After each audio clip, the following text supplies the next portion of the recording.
Hello guys. Mag voice over na lang taani kay ako ni siyang i-upload sa YouTube niya. Di pa man ako kabalo kon man ko ni siya sobra 4 minutes din ako pwede i-upload sa shorts. So akong i-upload dito sa kanang kuan para makip ang video. Then kabalo na ka sa YouTube nga di ka pwede mag-add og sound, di ka pwede maggamit og music kay stricto makapiright diretso. Pero kini magud akong video dili mo gyud ni sa ingon nga commercial or pangwarta dili man kay ako lang gining gina-upload kay sayang ang akong mga video nga mawala ra gani ma-delete na ako tungod kay say akong phone ano na sanay kanang full na bang memory gamay na lang, so need na ako mag-delete kay although dako ang iyahang memory niya daghan mo gud siya video niya mo nang akong kuan siya kay para mabutang na ko sa YouTube. So guys, kini nga time nagadto ko og kining green coffee, kuan lang ko baka nang murag giganahan lang ko nga mainom og kape diring dapita kay kanang kusog po na ilahang kuan diri kanang sana internet kasagaran sa mga daghan nga nagatrabaho og kanang online gani diri nagadto. So nag-anhi ko, nag-order ko isa ka slice na cake og katong coffee nga as in dako jud nga baso, dugay jud siya nahurot. So while gikuha ang akong order, ayan akong video. So ayan na, nabot na ko ang cake, isa ka slice na cake o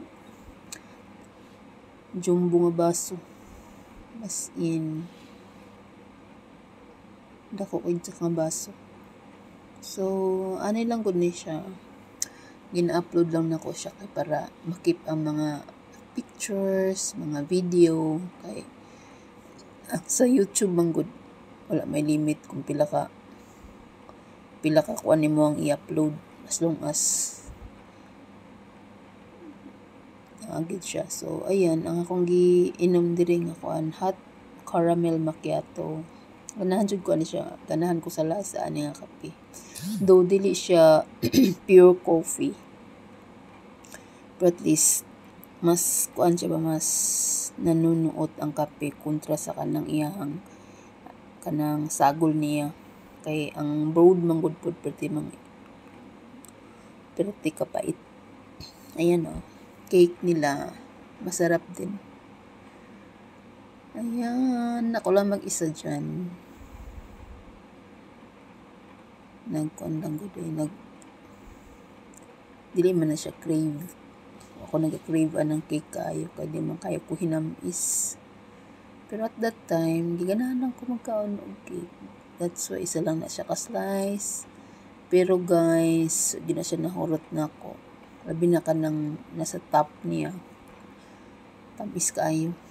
Ug kanang iyahang sa bottom tamis. Ang nasa center lang, lami siya kanang pait-pait. Ganahan mo ko chocolate cake nga pait-pait.